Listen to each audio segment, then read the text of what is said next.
¿Se ve bien ahí?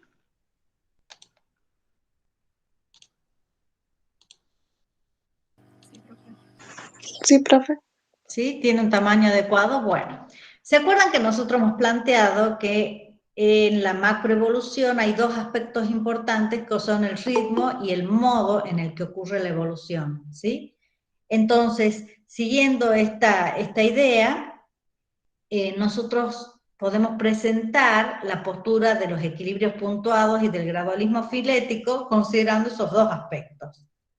Si tenemos en cuenta el modo, los equilibrios puntuados le ponen mucho énfasis a la cladogénesis, y para el gradualismo filético, acá dice anagénesis, pero en realidad es anagénesis y cladogénesis. ¿Por qué figura ahí anagénesis? Por presentar una contraposición con los equilibrios puntuados. Para el gradualismo, la cladogénesis genera la diversificación, pero la anagénesis también puede generar secuencias de especies a lo largo de un linaje, ¿sí? Cosa que para el gradualismo, para los equilibrios puntuados, no ocurriría de ese modo. Siempre que hay diferenciación, siempre que hay una nueva especie, sería por especiación o cladogénesis y no por la transformación anagenética, ¿sí? Respecto al ritmo al que ocurre la evolución, para los equilibrios puntuados recuerden que hay una interrupción de momentos de no cambios, que le llamamos estasis, ¿sí? Y puntuaciones, que son aquellos periodos de tiempo muy cortos donde se producen grandes cambios y estarían asociados a los momentos de especiación, ¿sí? Las puntuaciones serían aquellos puntos donde hay un cambio abrupto en la morfología y por lo tanto estaría asociado a la especiación. Para el gradualismo filético ese ritmo es gradual y se explica por la acumulación de pequeños cambios a lo largo de mucho tiempo, ¿sí? Fíjense que desde esta perspectiva, Eldredge y Gould, que ustedes deben haber leído el artículo que les propuse, que es importante que lo lean, hablan de una expansión vertical jerárquica de la teoría de la evolución. Es decir, considerar que según el nivel jerárquico pueden estar actuando distintos factores, ¿sí? Es decir, a los factores que hemos estudiado y que explican la microevolución, habría que agregarle otros procesos que ellos llaman análogos, ¿sí? Y que en esos procesos análogos hay propiedades emergentes, y esas propiedades emergentes explicarían fenómenos macroevolutivos, ¿sí? Entonces, una de las cosas que observan estos autores es que si hay distintos niveles con distintas propiedades emergentes, es posible que haya conflictos o interacciones entre los niveles. Es decir, a lo mejor una ventaja selectiva a nivel individual, ¿sí?, puede constituirse en no haber permanecido en el tiempo por el azar, por ejemplo, porque a nivel de especies ya esto no tiene significancia. O en la selección de especies, esta característica que beneficia a individuos en términos de selección natural no tiene impacto en los patrones generales. También se plantean que si hay distintos niveles, los efectos pueden ser conflictivos entre un nivel. Por ejemplo, hemos visto ya cuando hemos hablado de la selección a nivel de gen, y que podía ser contraria a lo que pasaba a nivel de individuo o de grupo. ¿Se acuerdan? Bueno, entonces, puede haber conflictos, interacciones, a veces hay algunos efectos que tienen consecuencia en el otro nivel, ¿sí? Y en cada nivel uno estaría hablando de una suerte de existencia de individuos, ¿sí? En el nivel poblacional, los individuos son lo que nosotros concebimos tal como organismos individuales, el concepto clásico que tenemos de individuo. Mientras que en los otros niveles el concepto de individuo implicaría cualquier entidad que tenga un origen, una existencia, que sea capaz de reproducirse y también que tenga un punto final de existencia. Y entonces ahí se puede incluir poblaciones, se puede incluir especies, o incluso todo un taxón por encima del nivel de especie. ¿Sí? Con esta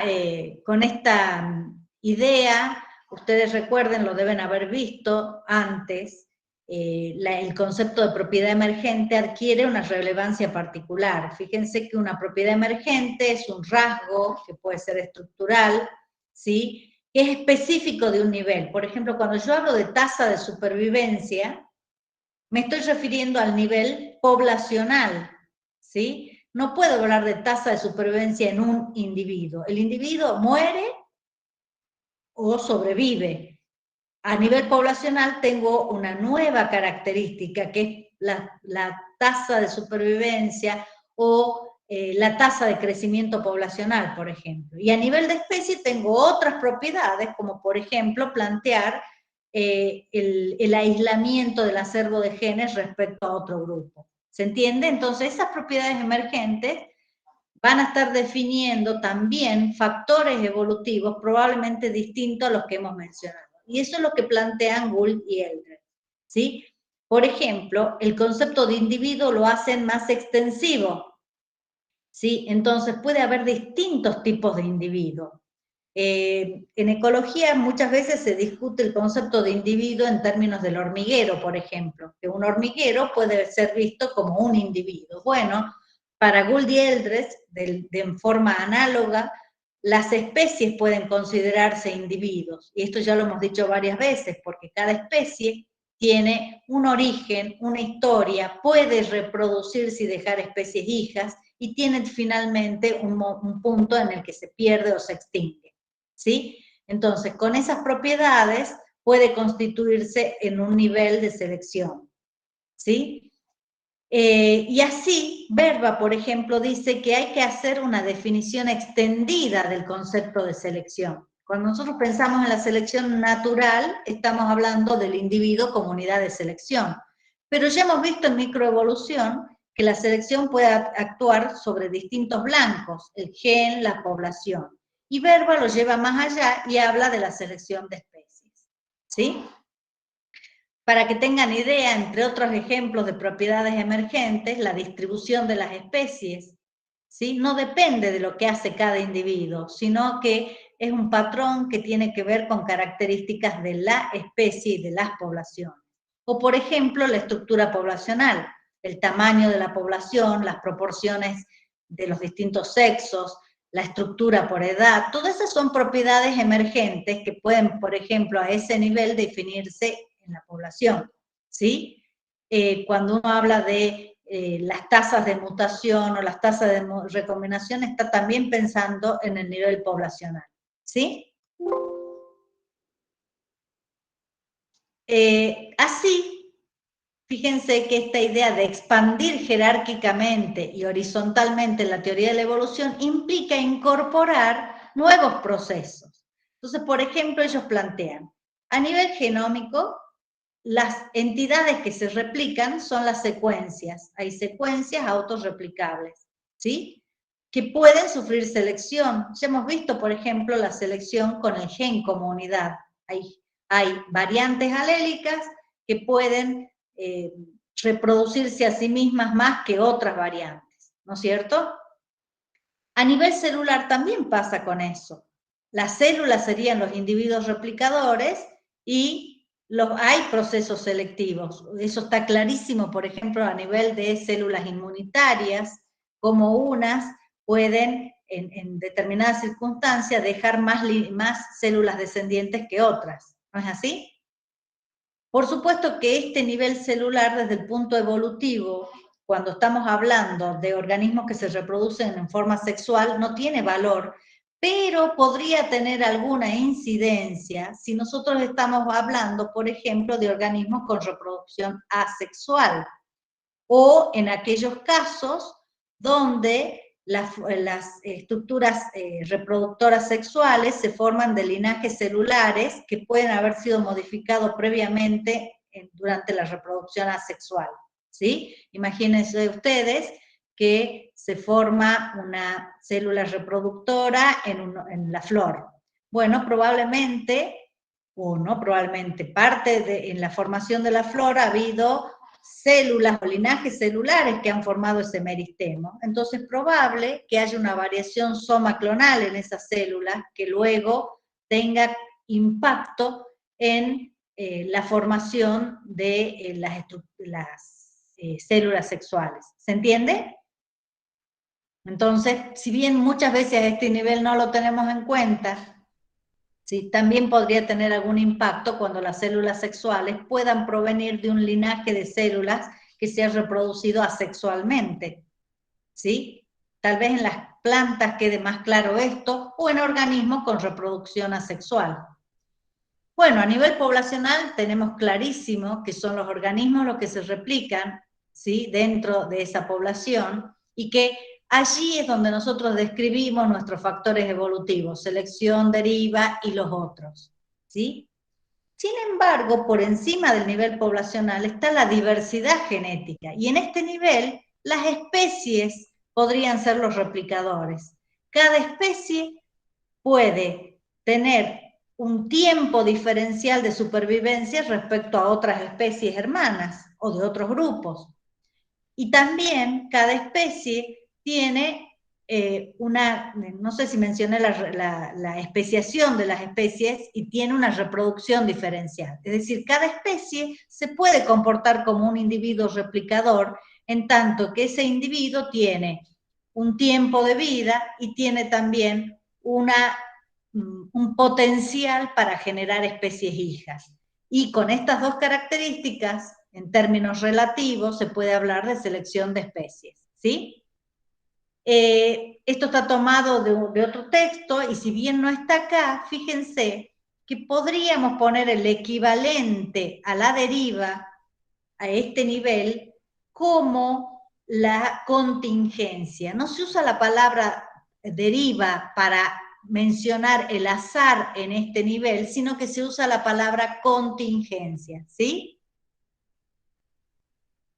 Y podríamos pensar en otros factores, por ejemplo, así como a nivel poblacional hablamos del flujo génico, ¿sí?, a nivel de la diversidad filogenética de las especies, ¿cuál podría ser un equivalente del flujo génico y que aporta variabilidad como la mutación?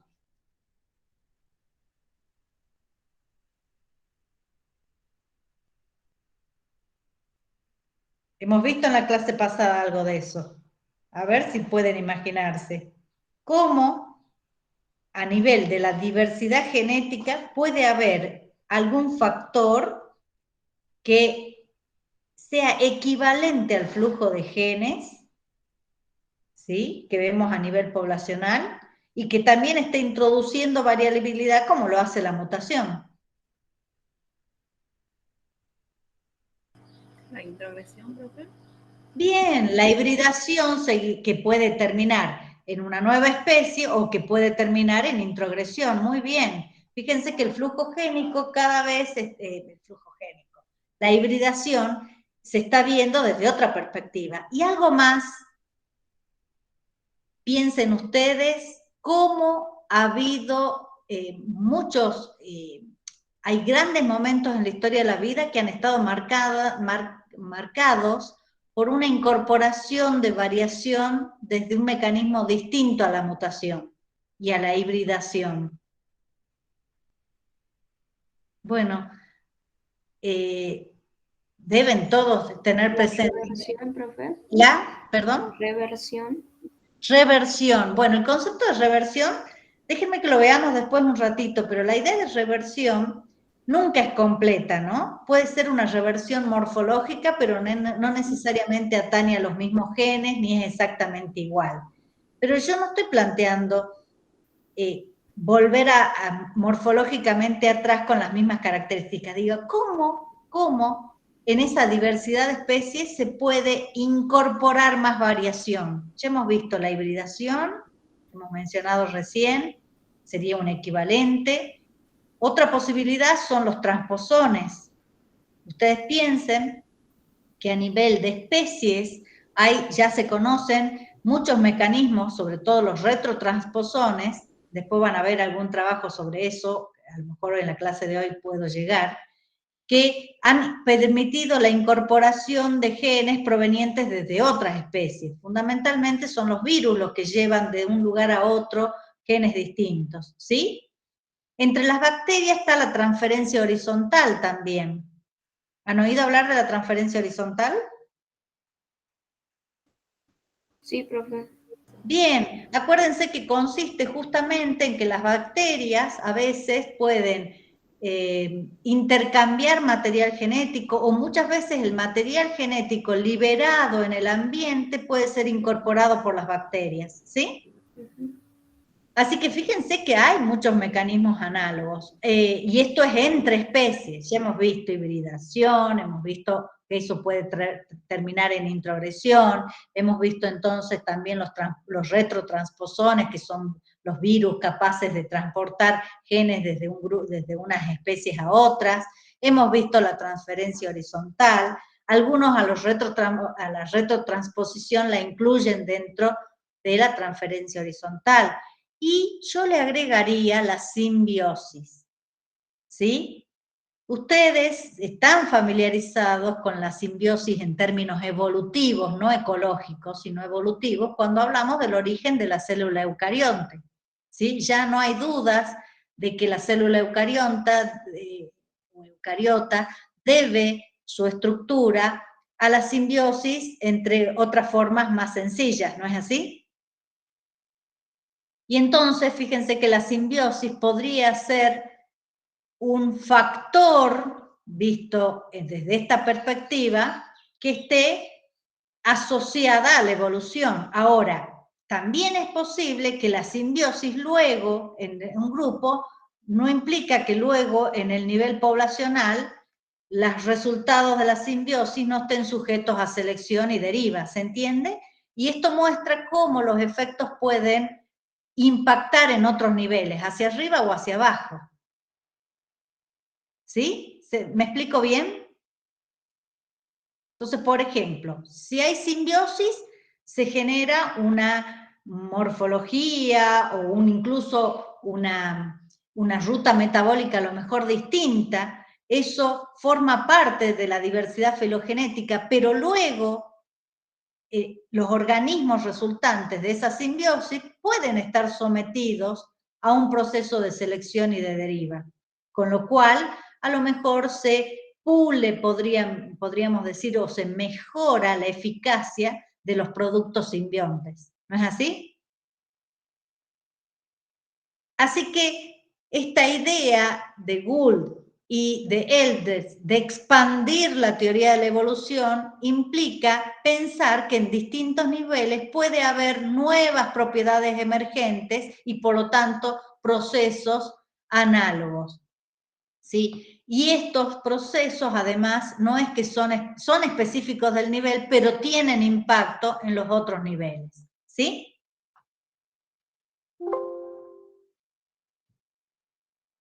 Bueno, él dice, por lo menos hay que pensar en dos niveles. Entonces, separemos el nivel micro y el nivel macro. Dice, esos niveles realmente tienen factores que son exclusivos de su característica, de su categoría, aunque pueden dejar consecuencias en el otro nivel, tanto hacia arriba como hacia abajo, ¿sí? Entonces, ellos dicen que la teoría de la evolución en la síntesis, pensando en explicar la macroevolución a través de la microevolución, es muy reduccionista, ¿sí? Y ahí hay una discusión entre gradualistas filéticos y equilibrios puntuados respecto a la necesidad de incorporar nuevas visiones o extender verticalmente la teoría de la evolución. Y esto de vertical es pensar en niveles superiores emergentes de los que están más abajo. ¿Sí? Bueno, algo que tampoco había llegado a mencionar, lo hemos dicho pero no lo he explicitado, es que para los equilibrios puntuados, la especiación peripátrida sería una muy buena explicación a las puntuaciones, a los momentos de especiación. ¿Y por qué digo esto? Bueno, porque la especiación peripátrida, déjenme que interrumpa un ratito para darles ingreso a los que no ingresaron aún.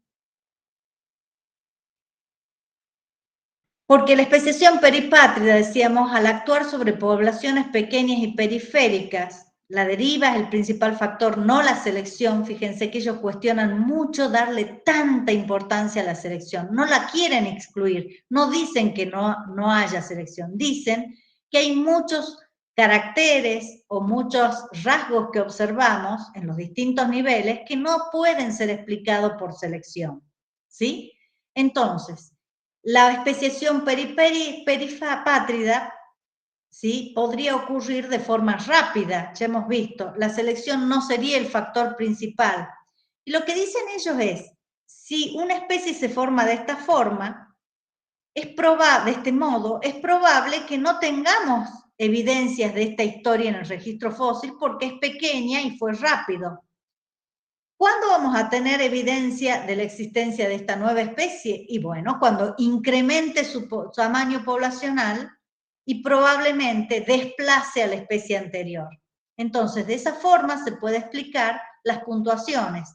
Ha ocurrido una especiación rápida en un lugar periférico de forma puntual en una población pequeña y por lo tanto no tenemos evidencia fósil de esto y luego esa especie nueva puede sustituir a la anterior, ¿sí?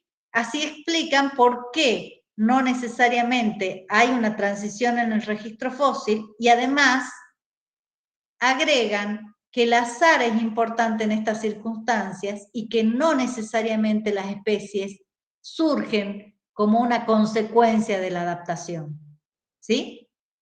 Insisto, Gould no es que no sea evolucionista, ni es que no sea darwinista, no, simplemente lo que ellos plantean es, no todo puede ser visto a la luz de la selección natural y de la adaptación.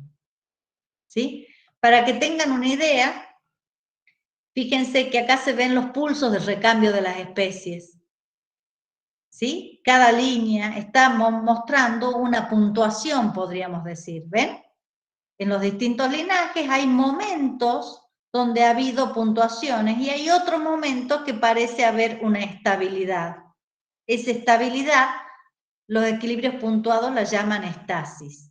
Y a estos puntos de cladogénesis serían los puntos o las puntuaciones. ¿Sí?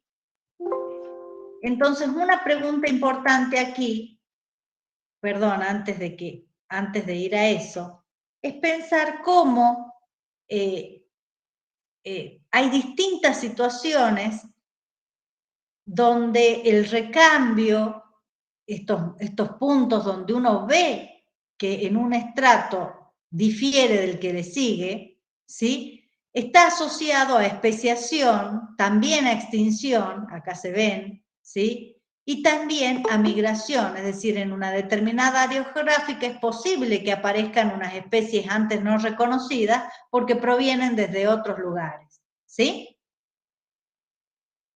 Vuelvo a interrumpir para dar ingreso a los que están afuera. Bueno, entonces fíjense que aparece este concepto que es muy importante en macroevolución, que es el de selección de especies, que ya lo hemos ido incorporando a nuestras ideas, ¿sí? Cuando uno habla de selección de especies, se está refiriendo a una forma de interacción entre caracteres o propiedades emergentes que están presentes a nivel de especie, ¿sí? Y esas especies se comportan como individuos y por lo tanto, ¿sí?, es posible que distintas especies tengan diferentes tasas de especiación y diferentes tasas de extinción en los linajes. Si esto es así, entonces es posible que haya selección de especies. Y déjenme que les haga un pequeño esquemita. El artículo de Gould y el de Eldredge hablan de la selección de especies, ¿sí? Así que no dejen de leerlos. Son dos artículos fundamentales para este tema.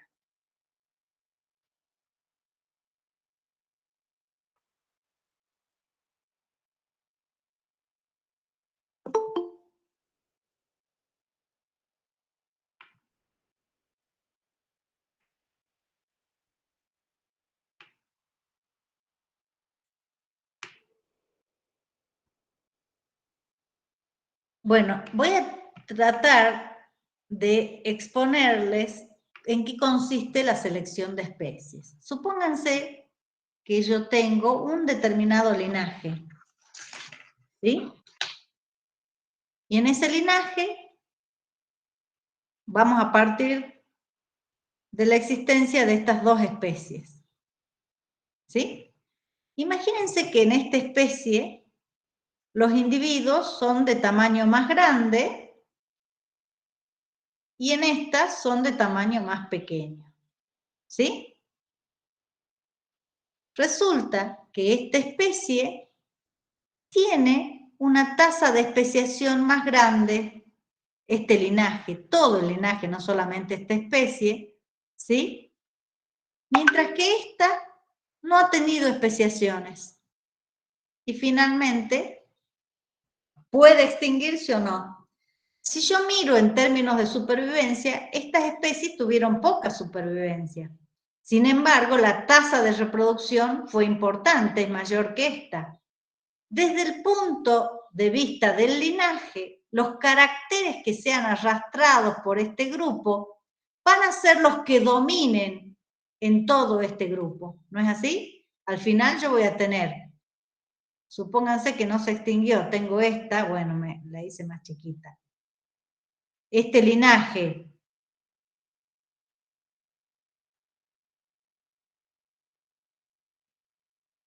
ay, no escribe, a ver, ahí. Con una especie de tamaño grande, y acá tengo muchas especies. Algunas pueden haberse extinguido y quedar así, ¿sí? Y acá tengo por lo menos, miren, 1, 2, 3, 4, 5 especies de tamaño pequeño. ¿Sí? Si yo mirara el carácter, tamaño del cuerpo, ¿qué diría pensando en términos de selección individual? ¿Cuál sería la propuesta desde el darwinismo clásico? ¿Qué pasa con el tamaño? ¿Qué diríamos nosotros? ¿Qué concluiríamos con el tamaño corporal? ¿Cuál de los tamaños parece más ventajoso mirando este corte en el momento actual? Y además mirando los fósiles. Empezamos con los dos y a lo largo plazo vemos que hay mucho más especies que tienen tamaño pequeño. ¿Qué concluirían ustedes en términos de selección natural? ¿Cuál de los dos estados tiene más ventaja?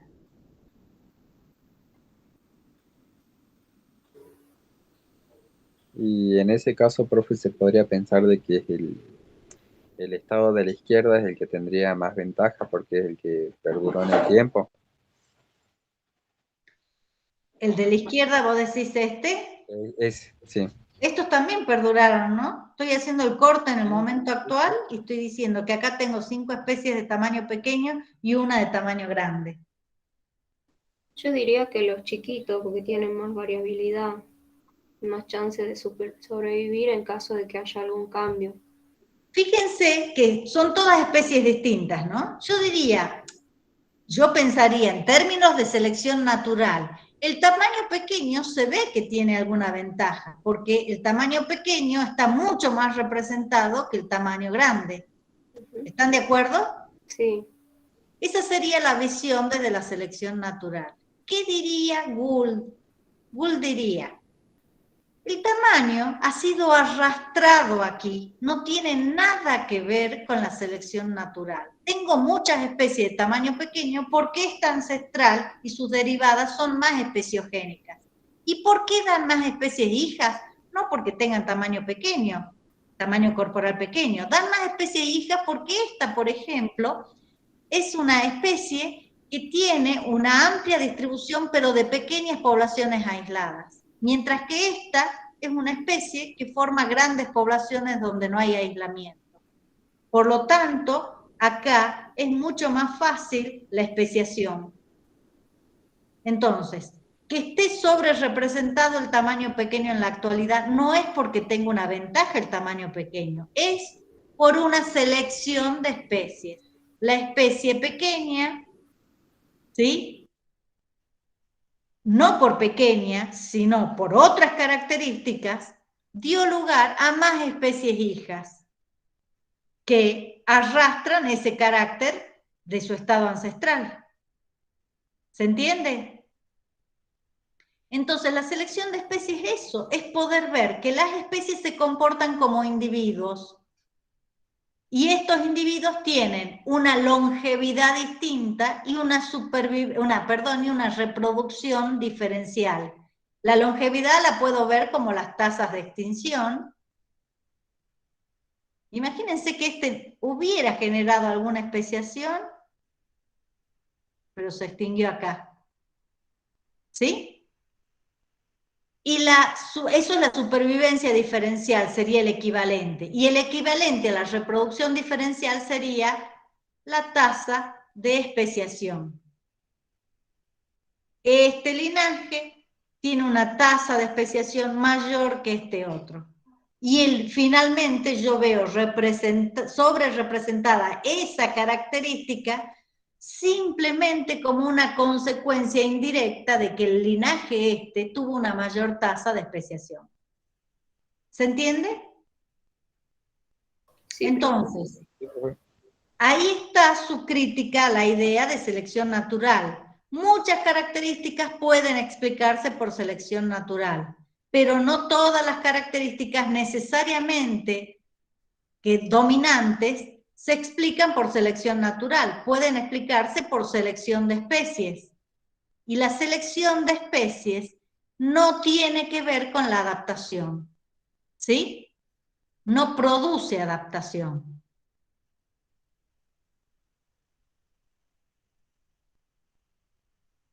¿Tienen preguntas?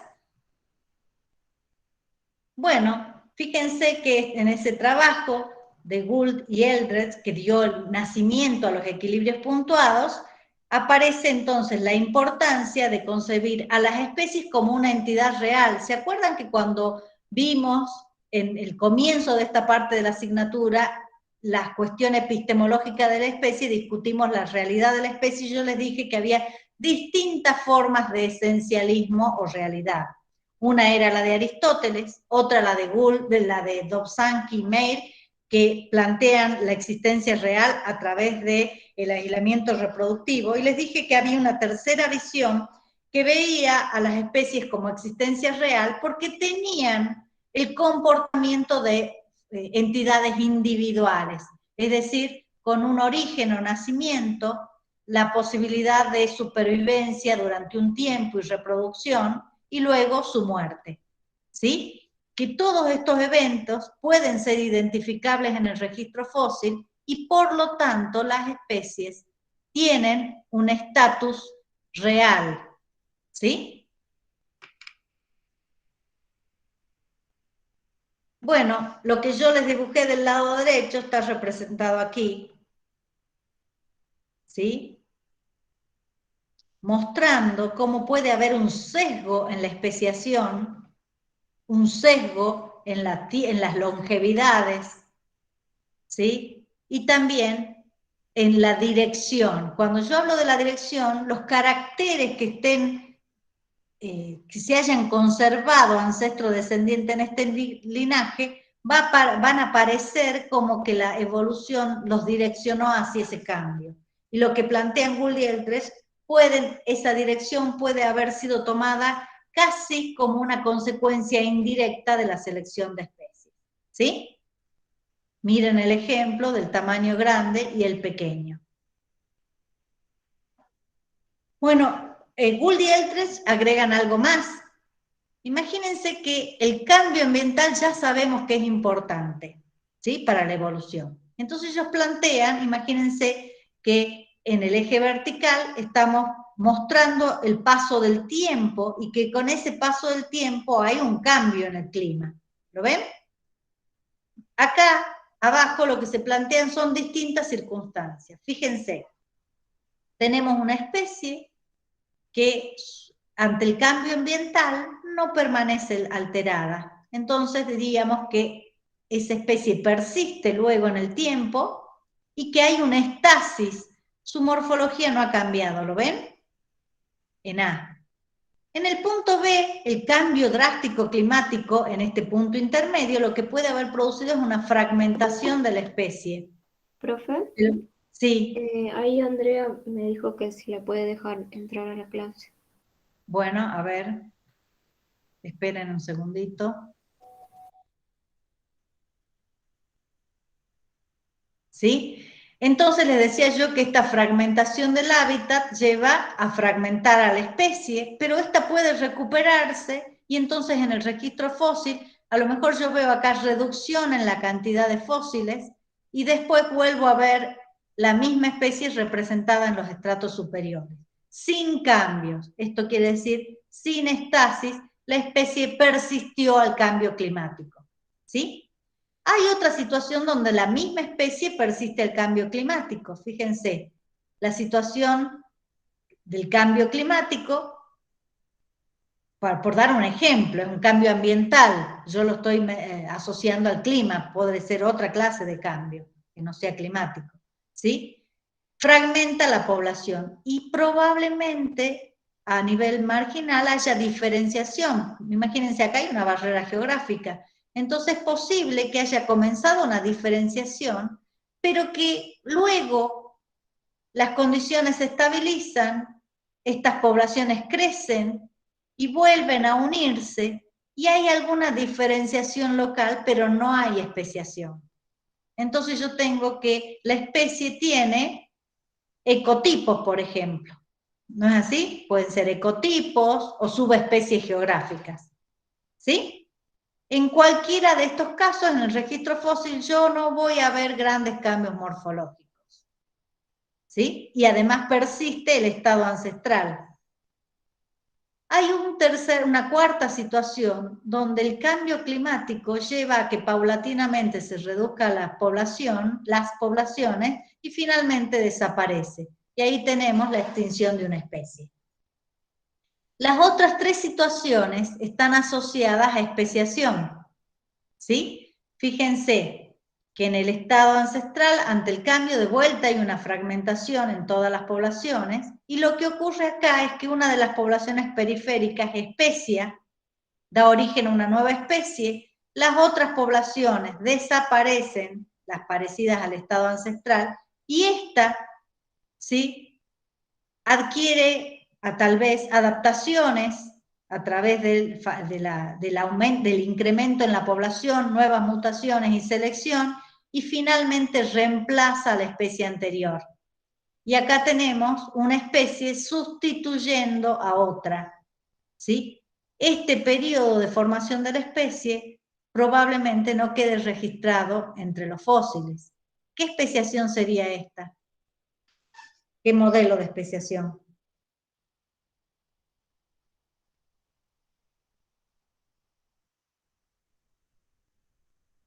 ¿De cuál hemos hablado hace un ratito? ¿De la peripátrida, profe? De la peripátrida, exactamente. Fíjense que estos tres modelos hablan de especiación peripátrida. En esta, la especie hija sustituye a la anterior. Entonces, veo la falta de transición en estos fósiles. ¿Sí?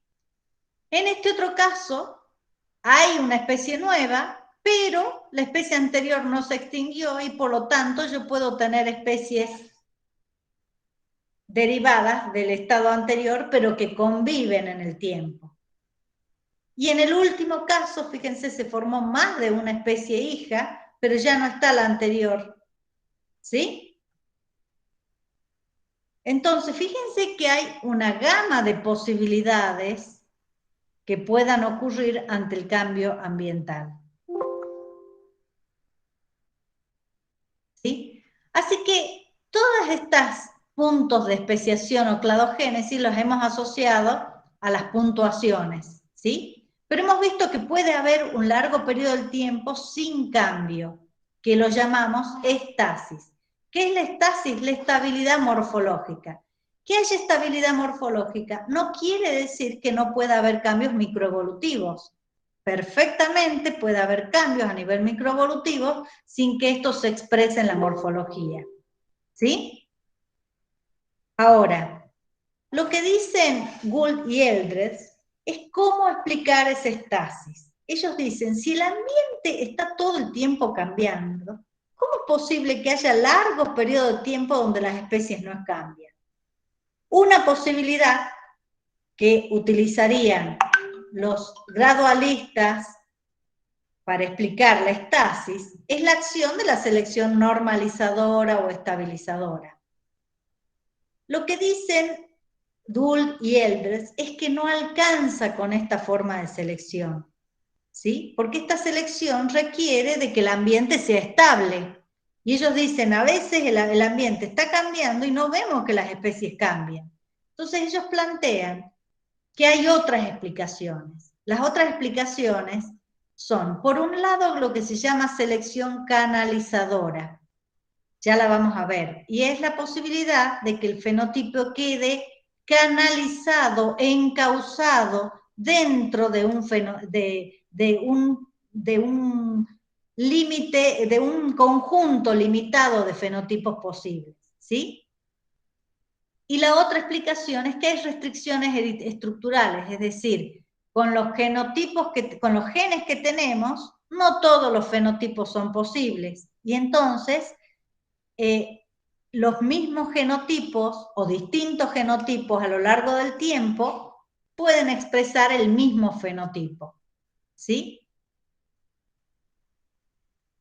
Entre las restricciones, Maynard Smith habla de las restricciones del desarrollo, ¿sí? Y él dice que el desarrollo tiene una programación genética, ¿sí? Pero que esa programación genética permite que pequeños cambios en algunos genes sean contenidos, ¿sí?, por otros genes. Eso hace que aún con determinados cambios en algunos genes, otros se modifiquen manteniendo el mismo fenotipo. Es como que todo el conjunto de genes podría actuar como un buffer, evitando un gran cambio fenotipo, aun cuando a nivel genético haya cambio, ¿sí? Otro aspecto de la restricción es pensar que los conjuntos de genes de las especies no permiten cualquier alteración fenotípica. Hay algunos fenotipos que son posibles y otros no. Eso es una restricción que tiene que ver con la constitución genética, con los mismos caracteres, con la dinámica del desarrollo. Por ejemplo, las extremidades tienen durante el desarrollo posibilidades de algunas clases de modificaciones, pero no cualquier modificación. Es decir, uno ve con frecuencia que las extremidades, por ejemplo, pueden estar alteradas, ser más grandes, más pequeños, puede faltar alguna de las extremidades, de los dedos, por ejemplo, pero generalmente uno ve repeticiones en algunos fenotipos que pueden aparecer, pero hay otros fenotipos que no aparecen, no hay un cambio radical en las estructuras de las extremidades, ¿sí? Eso tiene que ver con las restricciones, del desarrollo, ¿sí? Por ejemplo, una restricción es el exoesqueleto de los insectos, de los artrópodos. Entonces, eso hace que el incremento en el tamaño corporal esté restringido y que solo pueda hacerse en los momentos de muda, ¿sí? Entonces, se plantea que eso es una restricción en el desarrollo y que los cambios pueden acontecer solamente en esos momentos de debilidad donde se pierde la estructura externa del exoesqueleto y es posible presentar las modificaciones fenotípicas, ¿sí? ¿Hay restricciones filogenéticas? Sí, la canalización es la que ya hemos hablado. ¿Qué es la canalización? Bueno, cuando se generan mutaciones, muchas de ellas podrían tener un impacto muy grande y no lo hacen porque hay repetición de información genética. Y es decir, es posible que se estén expresando esas variantes duplicadas que no afecten al carácter, ¿sí? Entonces, de esa forma, hay como una especie de amortiguación al cambio. Y hay un autor que ha planteado la evolución cuántica, y dice, es posible que durante la evolución haya numerosos cambios genéticos que no se expresan en el fenotipo. Sin embargo, esos cambios a nivel genético se acumulan y luego un cambio es la gota que rebalsa el vaso y que produce un gran cambio a nivel fenotípico. ¿Se entiende? Muchos cambios pequeños, cada uno individualmente, no hacen nada. Y después, una nueva mutación puede generar realmente una variación importante a nivel fenotípico. ¿Sí? Por supuesto que todos estos fenómenos pueden estar sometidos al filtro o al tamiz de la selección natural. ¿Sí? Bueno, en definitiva, lo que dicen los equilibrios puntuados es que hay una nueva forma de ver la macroevolución sin quedarse restringido a la microevolución. Que esa visión surge luego de mirar patrones del registro fósil. Que ese registro fósil lo que está mostrando es que hay una suerte de desacoplamiento entre las causas que producen evolución a nivel macro y las causas que explican los cambios a nivel micro.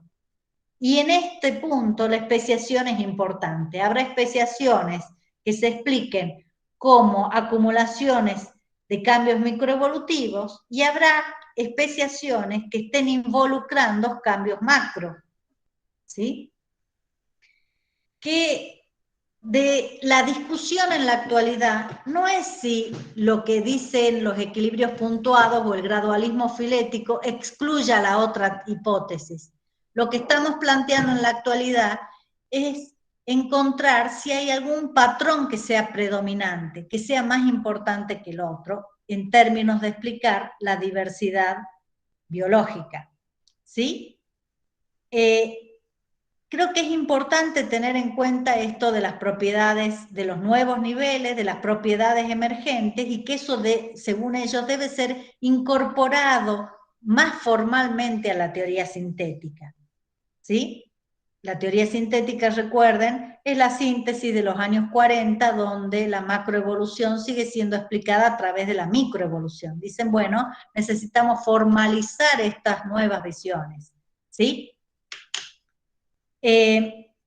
Entonces, en esta nueva visión ya hemos visto que es importante el estatus de individuo de cada especie y como consecuencia de ello, la posibilidad de extender la acción de la selección, de la deriva, de equivalentes a los factores microevolutivos a este nuevo nivel.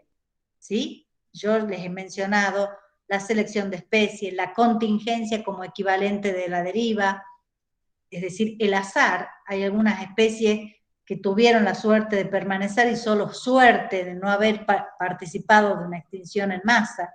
¿Sí? Hemos visto la simbiosis, ¿sí? Hemos visto la hibridación, son todos mecanismos que ellos plantean que deben ser incorporados formalmente a la teoría de la evolución. De todas formas, hoy cuando hablamos de la teoría de evolución, los estamos mencionando, los estamos incorporando. Ellos plantean que sería bueno hacer una nueva síntesis. Para muchos de estos autores es necesaria esa nueva síntesis, ¿sí?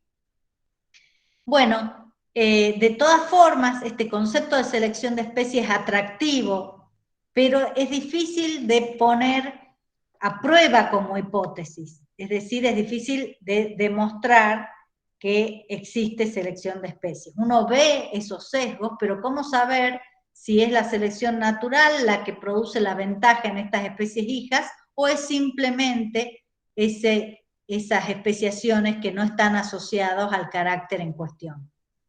¿Sí? También aparece la idea, entre los patrones que observan ellos son las tendencias, ¿sí? Y las tendencias siempre han sido explicadas por la selección natural. Entonces hay una tendencia al incremento del tamaño del cuerpo, hay una tendencia, y ha habido reglas que se han propuesto en evolución, lo vamos a ver cuando veamos tendencia, y ellos plantean que las tendencias pueden ser un artefacto de la reconstrucción de la evolución. Entonces, parece que vemos una tendencia, y en realidad esa dirección en el cambio de un carácter no se debe a la ventaja, como acabamos de decir, de determinados estados, sino simplemente pueden ser cuestiones azarosas, ¿sí? O esto que hemos mencionado ya de la selección de especies, ¿sí? Bueno, de los ítems que quedan, fíjense que es importante esto que acabamos de ver, de cómo el cambio ambiental puede explicar diferentes observaciones en el registro fósil. Esa es la hipótesis del hábitat que vimos hace un rato, ¿sí? Y finalmente, ya el concepto de propiedad emergente y de niveles de organización tiene mucho tiempo en la biología. Nosotros lo que estamos haciendo acá es agregarle con el concepto de selección de especie nuevos niveles, un nuevo nivel donde la especie debe ser tratada como un individuo y donde nos interesa desde el punto de vista macroevolutivo. ¿Sí?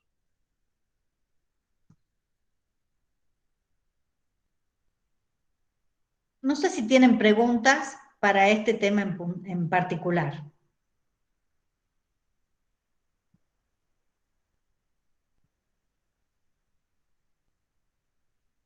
Mientras yo abro, espero que me hagan preguntas.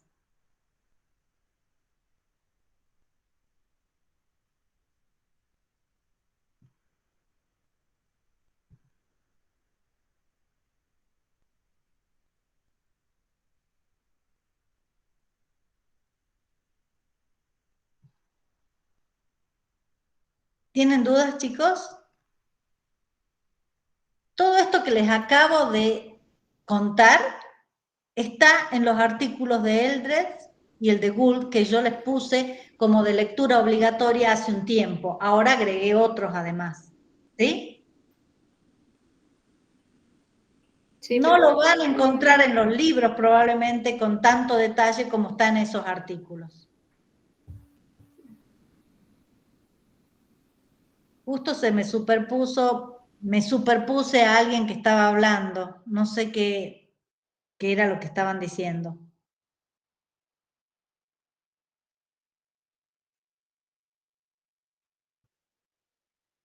¿Sí? Alguien habló recién y yo justo también hablé al mismo momento.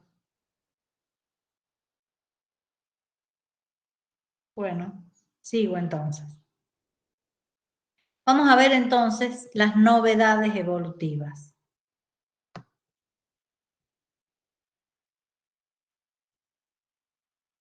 Bueno, lo primero que tenemos que hacer es definir qué es una novedad evolutiva. Y no hay un acuerdo de qué es una novedad, pero fundamentalmente uno habla de una novedad cuando ese carácter es utilizado para definir un taxón a nivel superior. Por ejemplo, cuando uno habla de los mamíferos, está hablando de la presencia de pelos, está hablando de las glándulas mamarias, ¿sí?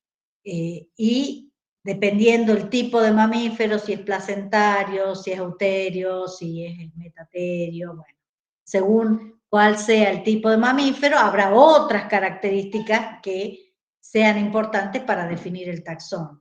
Cuando yo hablo de las angiospermas, ¿cuáles son las características que uso para definir el taxón?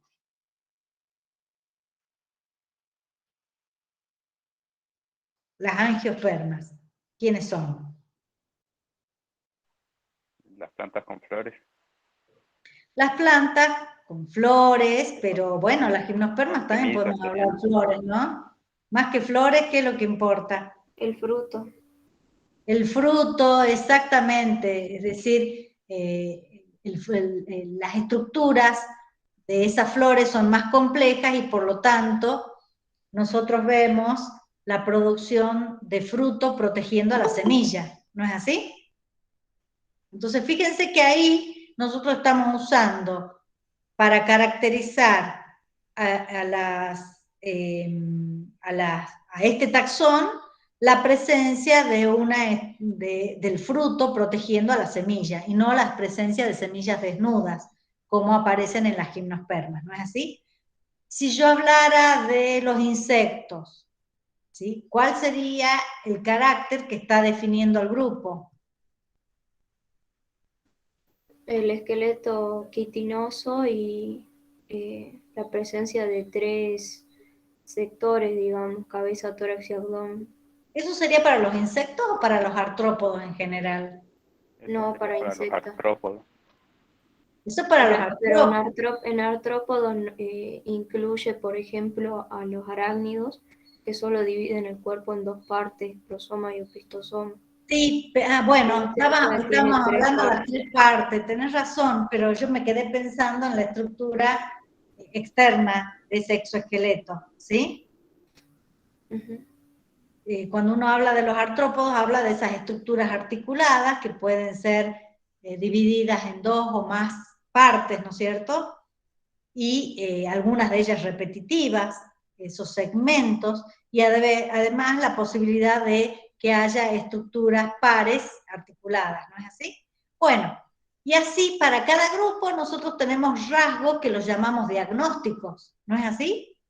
Entonces podríamos pensar que esos rasgos que constituyen o que son importantes para diagnosticar un grupo es cuando se presenta por primera vez, constituye una novedad evolutiva, ¿no es así?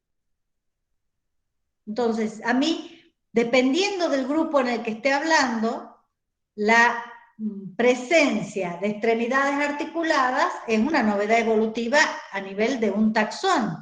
Pero cuando esas estructuras pares articuladas, ¿sí?, toman una función particular, por ejemplo, se constituyen en mandíbulas de una forma o de otra, puede ser una novedad evolutiva que defina un taxón inferior al anterior. ¿No es así?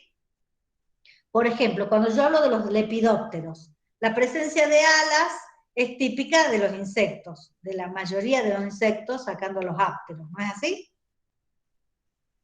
Entonces, dentro de un grupo donde la novedad es la presencia de ala, hay una novedad en los lepidópteros que es cómo son esas alas.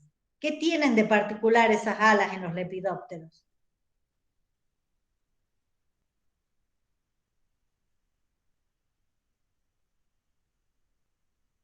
¿Eh?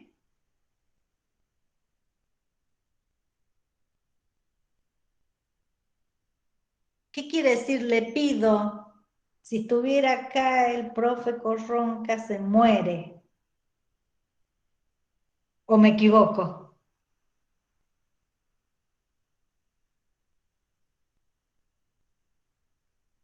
¿Cómo, profe? ¿Puede repetir la pregunta? ¿Qué tienen de particular las alas de los lepidópteros?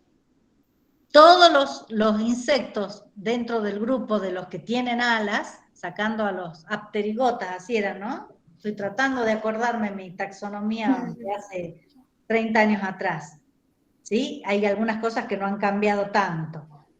Dentro de los que tienen alas, ¿sí?, Sí.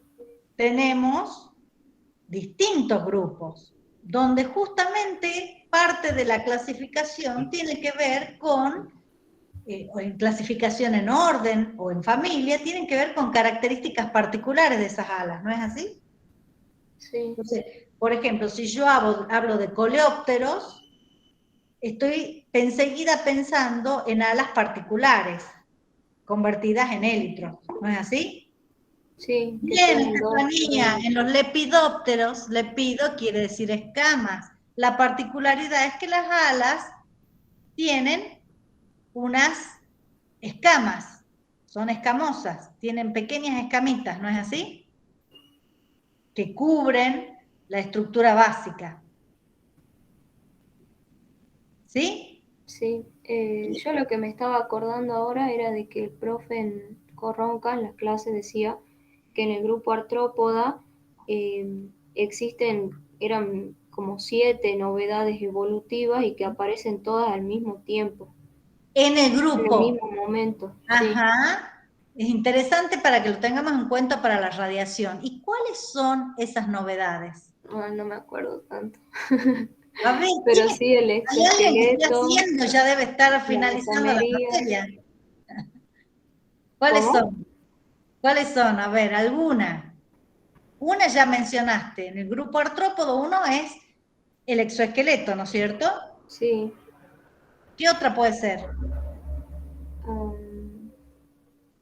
Creo que era eso de las mandíbulas, maxila, mandíbula, Ajá, maxiloide, esas algo de los estructuras pares ojos articuladas, también. ¿no es cierto? Sí, Apéndices pares articulados. ¿Se acuerdan de esa expresión? Seguro que la han estudiado, ¿no? sí. Yo tengo más memoria que ustedes, de hace 30 años y más de 30 les cuento que hice artrópodos, ¿no? Bueno, los apéndices pares articulados, el exoesqueleto quitinoso, ¿qué más? Dijiste 9. No, 7. Ah, 7. Yo estoy pensando en que hay muchos órdenes. Dentro de esas 7 Sí. compartidas que decís vos, que yo no las recuerdo a todas, obviamente, cuando analizamos los subgrupos que hay dentro del grupo de artrópodos, vamos viendo novedades. Por ejemplo, si miramos el grupo de los arácnidos, la clase, ¿qué características tiene? El cuerpo dividido en 2 partes, en Bueno, prosoma y opistosoma. sí, muy No sé bien. ¿Qué quién más más? estaba hablando. Alguien más. La No. gente que está cursando Metasuario ahora. A ver, ayúdenla, no la dejen sola acá. No puede ser que de biología no se acuerden nada. Yo les estoy preguntando biología, no les estoy preguntando matemáticas. ¿Sí? Y nadie puede ayudarla, Angélica. Está haciendo un esfuerzo supremo por contestarme a mí. ¿Tienen antena las No, arañas? No. ¿Qué apéndices los pares 4 tienen? pares de patas. 4 pares de patas. Si no nos acordamos de los 4 Los pares de patas, me pelos. muero. ¿Sí? Ajá, no se acuerdan la estructura con la que se respira. Yo Los no quiero pulmones. pensar si tuviese acá el profe Corronca o las profesoras de zoología, ¿qué harían en este momento? La presencia de quelíceros, que son las estructuras articuladas, ¿no es cierto? La presencia de hileras también era. La presencia, exactamente, hileras, que son, si no me equivoco, las estructuras o las glándulas de la seda, ¿no es así? Sí, así es. Bien, no me voy a detener más y de vuelta he caído en la trampa de pensar en los animales y si yo fuera por ejemplo, las rodófitas, así la involucramos a las profes de celulares, de Diver, no sé, nunca me acuerdo el número de Diver que le toca.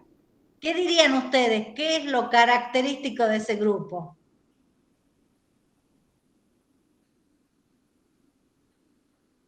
Son organismos unicelulares, fotosintéticos. Pero, ¿qué es lo novedoso en ese grupo respecto a otras formas unicelulares que agrupamos como algas? La diferencia Color que rojo. hay en los cloroplastos, porque hay algunas que tienen más y menos capas de membrana de los cloroplastos y los Ajá, pigmentos. pero sobre todo los pigmentos. Las rodófitas tienen pigmentos que no están en otras algas, ¿sí? Pigmentos marrones y rojizos que son muy importantes y que nos han hecho llevar a esa clasificación. Picoeritrina y Bien, picocianina, Camila. dice Camila. Bien, bien, bien, vamos tratando de traer algo a la memoria, ¿no? Bueno, eso podrían ser novedades evolutivas. Las novedades evolutivas pueden ser de un grupo o un taxón muy amplio, como una clase o un orden, o pueden ser de un nivel o un rango menos importante, como las que separan, por ejemplo, las familias dentro de un orden. ¿No es así? Sí. Bueno, Entonces ya sabemos que son las novedades evolutivas y ustedes deberían estar en condiciones de darme millones de ejemplos de novedades evolutivas, ya que han disfrutado o sufrido, según cuál sea el caso de ustedes, tantas diversidades. ¿Sí? Espero que sea disfrutado, porque como biólogos me imagino que les debe llamar la atención semejante diversidad. Desde el punto de vista evolutivo, los taxonos usan esas características para la clasificación, pero nosotros la clasificación es solo para, en el contexto de esta asignatura, la clasificación es una consecuencia de la evolución, ¿no es así? Entonces la pregunta para nosotros es, no cómo clasifico, sino cómo se originaron esas características. ¿Qué factores evolutivos han estado involucrados en el origen? ¿Sí? Entonces ahí aparece el problema de reconocer cuál es el estado ancestral y el derivado, que en términos de los que hacen cladística utilizarían los conceptos de plesiomórfico o apomórfico, ¿no es así? Y además nos interesa saber cuál es la base genética que involucra esos caracteres y cómo esas características, ¿sí?, en qué momento del desarrollo se expresan para poder concluir finalmente siendo una característica típica de un nivel taxonómico particular. ¿Se entiende lo que estoy diciendo? Entonces, cuando nosotros hablamos de novedades evolutivas, hace un rato hablaron de la ficoeritrina y la ficocianina. ¿Sí? Uno podría pensar que ese es un cambio fenotípico, morfológico si piensa en el color del alga, pero podría pensar que es bioquímico si piensa que tenemos los pigmentos esos y que tenemos las enzimas necesarias para producir esos pigmentos. ¿No es así?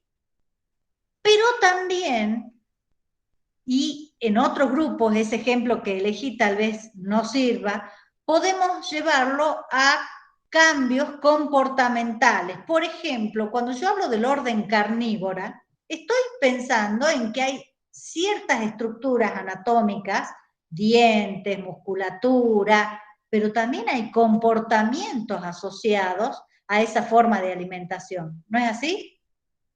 Entonces, cuando uno habla del cambio fenotípico, uno siempre piensa en la morfología. Bueno, pensemos que pueden ser cambios bioquímicos, pueden ser del comportamiento, pueden ser de la estructura, y la estructura también es amplia, puede incluir el color, la forma, ¿sí?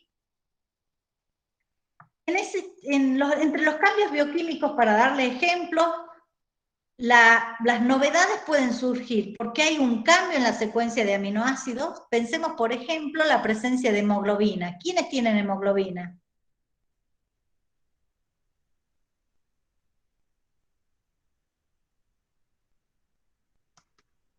A ver, ¿no es un rasgo importante entre algunos organismos?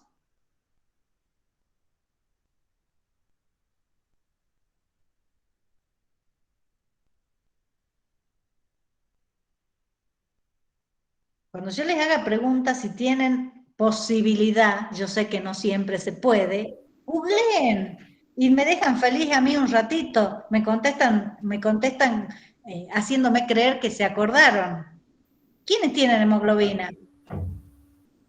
Los vertebrados. Los vertebrados. Los ¿no es vertebrados cierto? tienen la hemocianina, ¿no es cierto? Exactamente. Hay un grupo hemo que es parecido, que no es igual, pero hay una diferencia sustancial, que son moléculas distintas, son proteínas distintas. Esa hemoglobina implica un cambio bioquímico. Así que yo podría considerar que la presencia de hemoglobina es una novedad evolutiva. ¿No es así? O, por ejemplo, la presencia de, a ver, ¿qué otra sustancia química pueden considerarla? Ya hemos hablado de la ficocianina, la ficoeritrina, una novedad evolutiva.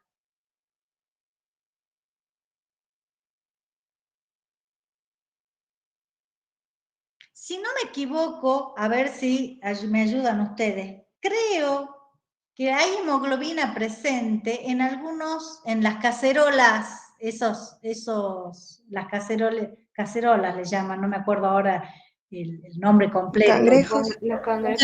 Exactamente, hay hemoglobina, ¿no? Sí, creo que sí. O sea, me Ah, acuerdo que algo le extraían para sacarle beneficio para la gente, digamos. sí, Que le sí. sacaban hasta el 30% de la sangre a los bichitos y los volvían a liberar. Fíjense Y que se los no es mantenían un por vida. vertebrado, ese cangrejo no es un Profe, vertebrado. Sí, pero los cangrejos cacerolas tienen hemocianina también. también tienen hemocianina, pero tienen hemoglobina, ¿no? Y eso, No tienen. no es hemoglobina. Hay un grupo, tal vez me estoy equivocando, después lo buscamos, que sin ser vertebrado tiene hemoglobina y constituye una rareza. ¿Sí? Bueno, más allá del ejemplo en particular, ¿cuál es el objetivo? Que veamos que hay muchos cambios bioquímicos, ¿sí?, que constituyen novedades y que esos cambios pueden haberse producido por un cambio en la secuencia de aminoácidos, por un cambio en la cantidad de las enzimas o porque se generan nuevas rutas metabólicas, ¿sí? Por ejemplo, cuando nosotros hablamos de la fotosíntesis, realmente hay toda una batería de enzimas novedosas, ¿sí? Las novedades bioquímicas pueden haber sido originadas de acuerdo a lo que vimos recién, ¿sí? Pero, ¿cómo puede ocurrir, por ejemplo, la presencia de una novedad bioquímica como por ejemplo esta que vemos acá? Esto que tenemos acá son pulgones, y si ustedes ven hay unos rojos y unos verdes, ¿sí? La diferencia en el color tiene que ver con carotenoides que tienen los áfidos. Los carotenoides, ¿los sintetizan los animales normalmente? No, lo extraen de la planta. Bueno, entonces fíjense que cómo adquirieron estos pulgones los carotenoides. Algunos animales, muchos animales, incluyendo nosotros, a veces utilizamos los carotenoides que consumimos y esto contribuye a la coloración, ¿no es así? El pico rojo de el pico naranja de algunos pinzones tiene que ver con la acumulación de carotenoides de los alimentos, de los frutos que consumen. Pero en el caso de los pulgones, no proviene del alimento. Los estudios han demostrado que tienen genes para producir carotenoides. El ancestro común no lo tiene, el ancestro, ni ningún animal cercano a ellos. Bueno, se sabe en la actualidad que las enzimas asociadas a la producción de carotenoides en los áfidos provienen de la transferencia horizontal desde un hongo que es simbionte. ¿Sí? Y la diferencia en el color, que algunos son verdes y otros son rojos, es que para algunos ese gen que se incorporó sufrió mutaciones, una deleción, y solamente pueden producir pigmentos de color amarillo y verdoso, mientras que otros, no, esa mutación no ocurrió, ocurrieron otras mutaciones y se diversificaron, generando la coloración roja de esos pulgones. Les agrego algo más, fíjense que en las poblaciones naturales hay de los dos pulgones y la variabilidad es mantenida por selección dependiente de la frecuencia, ¿se acuerdan? ¿Por qué? Porque los verdes, ¿sí?, son más susceptibles al ataque de avispas parasitoides que ponen los huevos dentro de ellas. Y los rojos son más susceptibles al ataque no me acuerdo, de los predadores, de las vaquitas que son predadoras de esto. Entonces hay una selección distinta para cada uno de los tipos y entonces hay un equilibrio basado en selección dependiente de la frecuencia. Miren qué interesante, todo en el mismo bichito, ¿sí? Otra novedad bioquímica interesante es, por ejemplo, las enzimas digestivas presentes en plantas carnívoras. Se conocen por lo menos 11 grupos distintos donde ha evolucionado la carnivoría en las plantas, ¿sí? Y estas enzimas no están presentes en las plantas antecesoras. Entonces, una posibilidad después de ver estos ejemplos es que las enzimas digestivas hayan sido obtenidas a través de alguna suerte de transferencia horizontal o retrovirus que hayan transportado esos genes. ¿Sí? Después vamos a volver a hablar de esto. Bueno, yo no tengo ejemplos acá concretos, voy a avanzar un poquito más, pero ya hemos mencionado que tener alas sin un comportamiento que lleve al vuelo, no hay vuelo, ¿no es así? Es decir que nosotros muchas veces prestamos mucha atención a los rasgos bioquímicos estructurales, pero también es importante el cambio comportamental. Recuerden que los cambios comportamentales, por ejemplo en la selección sexual, constituyen la novedad que genera una nueva especie. ¿Sí? Es decir, si cambia, por ejemplo, el patrón de cortejo, entonces es posible que la selección sexual lleve a generar una especie distinta. ¿Sí? Y finalmente las novedades morfológicas que son con las que estamos más acostumbrados a lidiar. Los cambios morfológicos, ¿sí? Son los que más nos llaman la atención generalmente, y esto tiene que ver con la cuestión de que los podemos ver macroscópicamente, los bioquímicos a veces cuestan un poco más, y los del comportamiento requieren aún más observación. Y lo que se observa es que los cambios morfológicos grandes generalmente no son tan frecuentes. Para que tengan una idea, los grandes tipos morfológicos que describen a los filums están presentes desde hace 600 millones de años. Es decir, los filum, todos los que vemos en la actualidad, tienen su origen hace mucho tiempo atrás, hace 600 o más millones de años. ¿Sí? Ahora, luego han habido cambios morfológicos de menor jerarquía. ¿Sí? Y estos nuevos caracteres generalmente son la modificación de otros existentes. Cuando yo hablo de, no sé, las alas de tal o cual tipo, estoy hablando de una modificación de una estructura ala que ya existía.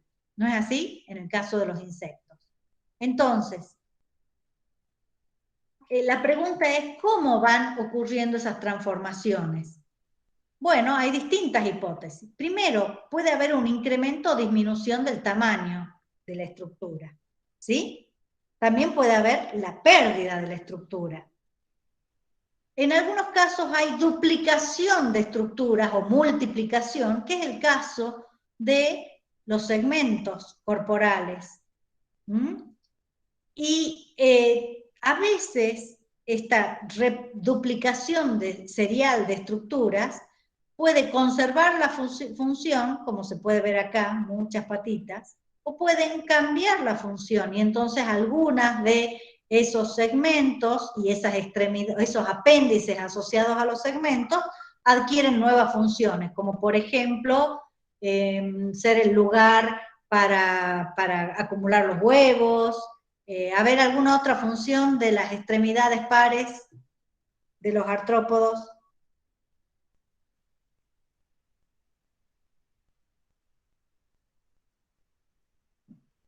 ¿Qué otras funciones tienen esos apéndices pares? Para el desplazamiento. El desplazamiento es la más típica, ¿no es cierto? Sí. Sensorial. ¿Cómo? Sensorial. Puede ser sensorial, sí, muy bien. Para captura de alimentos. Captura de alimento, dijimos, depósito, lugar donde se incuban huevos, ¿no es cierto? Bueno, o sea que pueden conservar o cambiar la función, ¿sí? Y con todo esto que acabamos de ver, volvemos a mirarlo a la luz de las dos grandes hipótesis, el gradualismo y los equilibrios puntuados. ¿Cómo explicaría el gradualismo el surgimiento de estas novedades? Bueno, ya Darwin se adelantó como siempre y planteó que la mayoría de las novedades tenían que ver con la intensificación de la función, o sea que una estructura está presente y hay presiones selectivas muy fuertes relacionadas con una función y entonces la estructura va modificándose, adquiriendo complejidad, diferenciándose. El ejemplo de los ojos, desde formas que detectan solamente luz y sombra hasta formas muy complejas como nuestro ojo, que es capaz de formar una imagen completa, ¿sí? Y en el caso de los primates encima de ver en tridimensión. Otra forma en la que el gradualismo explica el origen de novedades es cuando una estructura sufre presiones selectivas en otra dirección y cambia la función. A esto Gould lo llama exaptaciones, para distinguir de las adaptaciones que continúan y permanecen con la misma función, como el caso de los ojos. ¿Sí? Una exaptación, como ejemplo, que da Gould, son las plumas. El origen de las plumas o la presión selectiva que dirigió o que estuvo involucrada en el origen de las plumas no es el vuelo. ¿Cuál es el origen de esa presión selectiva? ¿Con qué está relacionado? Con la termorregulación. Con la termorregulación. Ahora, secundariamente, para nosotros, cuando describimos, por ejemplo, las plumas de un halcón, prestamos especial atención a aquellas plumas que tienen un rol fundamental en el vuelo, ¿no es así?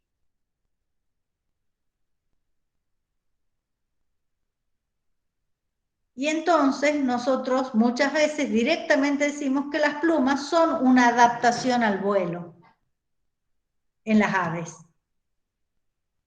¿Sí? Eso sería una exaptación. Su origen y las presiones selectivas de su origen no tienen que ver con la función que cumplen actualmente. ¿Qué otro ejemplo de exaptación podrían mencionar ustedes?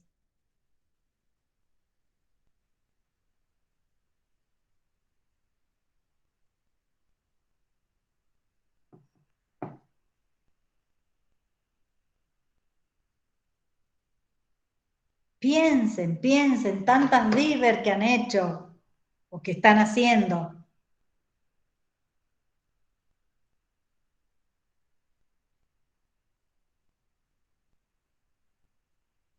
Estructuras que han tenido un origen y que luego tienen otra funcionalidad. Por ejemplo, el origen de los pulmones.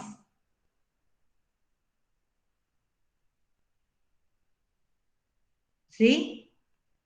Que es una evaginación del intestino. ¿Me equivoco?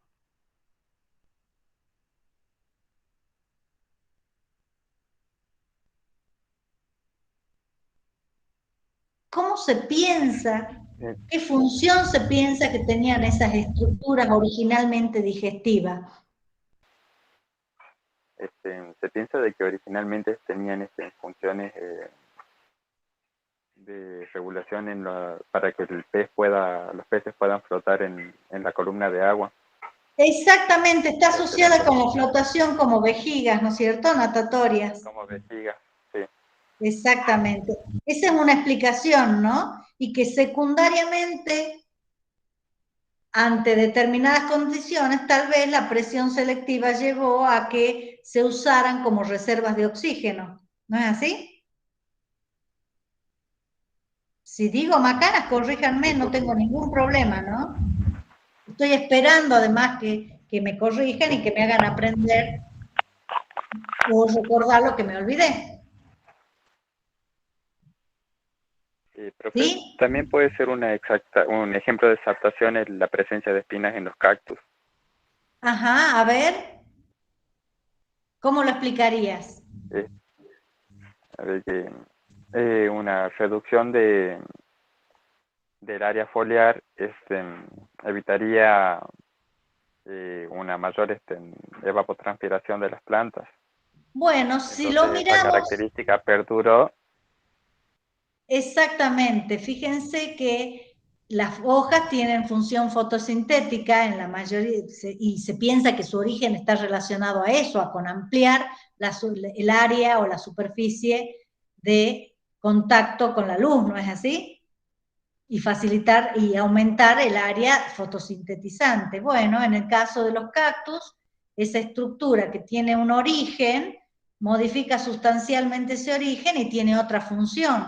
O el caso de las piezas florales de la corola, por ejemplo. ¿Cuál es el origen de esas piezas? También son hojas modificadas, ¿sí? Y las presiones selectivas han llevado a la formación de formas particulares, con colores particulares, que tienen que ver con una cuestión de atractivo a polinizadores. ¿No es así? El origen de las glándulas mamarias, originalmente, ¿cuál es ese origen? ¿De qué tipo son esas glándulas? Son secretoras y se piensa que son un derivado de glándulas sudoríparas. Exactamente, es decir, que podríamos encontrar muchas exaptaciones, ¿no es así? Bueno, sigamos adelante. Esperen que no sé por qué no pasa la diapositiva. Bueno, por otra parte, no podría ser de otro modo, los equilibrios puntuados cuestionan estos mecanismos por los cuales podrían haber surgido novedades evolutivas. Ya muy temprano, acuérdense que Goldsmith, habla de que deben existir grandes mutaciones. Esas macromutaciones, según él, son el verdadero motor de la evolución. ¿Sí? Ya sabemos que esa visión tiene una propuesta más moderna, que son los equilibrios puntuados, y hoy hay formas de explicar esos grandes cambios morfológicos, ¿sí? A nivel, a lo mejor, de ADN no son grandes cambios, pero a nivel del fenotipo sí. Y esto se entiende a partir de algunas clases de mutaciones como reordenaciones cromosómicas o con mutaciones en genes clave de la regulación, ¿sí? Del desarrollo. Esto es lo que en la actualidad se conoce como la hipótesis Evo-Devo. Ya vamos a hablar después un poquito más. Cuando uno habla de cambios durante el desarrollo, uno tiene que pensar que hay alguna alteración en el programa genético que modifica el desarrollo. Y estas modificaciones pueden ser de distinto tipo. Haeckel, estamos hablando de la época de Darwin, plantea que la evolución puede proceder por agregado de etapas, ¿sí? Y esta hipótesis se la conoce como recapitulación. Y entonces, él dice que el desarrollo recapitula, o la ontogenia, recapitula la filogenia, decía Haeckel. Bueno, parece ser que para algunas características funciona, como por ejemplo, cuando uno analiza la faringe perforada de los cordados, qué pasa con esa faringe, cómo se agregan nuevas etapas y desaparece eso que está presente en el estado larval de otros organismos, ¿no es así? Como mamíferos. Pero hay muchas características que no responden a esta idea de recapitulación. ¿Sí? Fíjense que ahí habla de heterocronía y alometría. ¿Sí? Entonces dijimos que la recapitulación, hay una hipótesis de que es posible que la evolución o las novedades tengan que ver con el agregado de etapas, ¿sí? Al final del desarrollo. Dijimos que para algunos caracteres puede funcionar, pero no para todos. Y así hay otras propuestas. Por ejemplo, la alometría. Es decir, si hay un crecimiento desproporcionado de distintas partes, porque algunas líneas celulares crecen más que otras, finalmente yo voy a tener formas distintas. ¿Sí? Darcy Thompson fue uno de los primeros en plantear esto de los planos del desarrollo y hoy es tomado como algo muy interesante para analizar los cambios entre distintas especies basados en modificaciones durante el desarrollo. ¿Sí? Uno habla de heterocronía cuando distintas partes del cuerpo crecen a distintos ritmos. Entonces, por ejemplo, acá se ve claramente cómo hay algunos sectores algunos linajes celulares que han crecido de distinta forma, y entonces este pez tiene una mandíbula más desarrollada que este otro. ¿Sí? Entre las heterocronías hay unas que son muy interesantes. Por ejemplo, la pedomorfosis. ¿Sí? En la pedomorfosis, ese distinto ritmo de crecimiento de distintas partes corporales afecta, por un lado, el desarrollo somático y el reproductivo. Es decir, los linajes de células que tienen que ver con estructuras somáticas se desarrollan y crecen a distinta velocidad que las líneas que tienen que ver con las estructuras reproductivas. En la progénesis, por ejemplo, las líneas germinales se desarrollan rápidamente y por lo tanto el organismo adulto es un organismo que tiene morfología de larva pero con capacidad de reproducirse. Entonces, si el estado ancestral tenía 4 etapas y la reproducción se alcanzaba antes de la 4ª, lo que pasa aquí es que la reproducción ahora se alcanza entre la primera y la 2ª etapa, y por lo tanto se eliminan las etapas 3 y 4. ¿Sí? Eso es la progénesis. La neotenia es algo parecido, pero al revés. Lo que ocurre es que se alarga el tiempo de la primera etapa de tal forma que se alcanza la reproducción y todavía persiste en las primeras etapas. ¿Cuál es la diferencia entre los dos? En los dos, la reproducción está en las primeras etapas. Entonces, ¿cuál es la diferencia?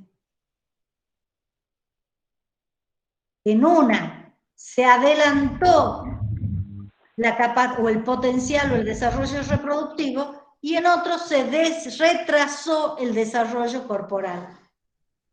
¿Está bien? ¿Y cómo se puede poner a prueba la hipótesis si es neotenia o progénesis? Justamente comparando especies similares. Entonces, se buscan las especies del mismo grupo, ¿sí? ¿Qué edad tiene, en qué momento, cuánto tiempo dura hasta que se alcanza la reproducción? Y entonces se supone que lo frecuente es el estado ancestral y que la rareza es un estado derivado. ¿No es así? Entonces, si todos los organismos alcanzan, supónganse, al 3er año el estado reproductivo, y yo tengo una especie que al 1er año alcanza el estado reproductivo con forma larval, diré que es progénesis.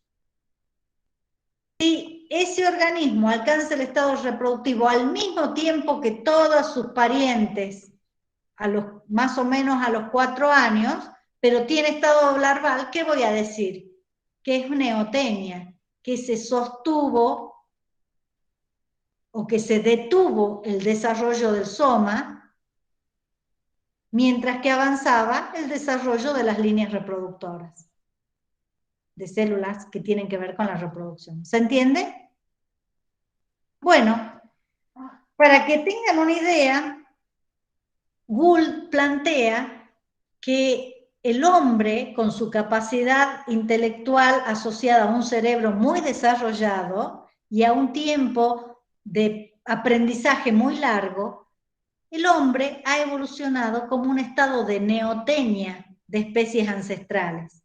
Es decir, que el hombre alcanza la reproducción tardíamente, nos reproducimos más o menos en el mismo tiempo que lo hacen sus parientes, pero conservando rasgos infantiles. ¿Cuáles son esos rasgos infantiles?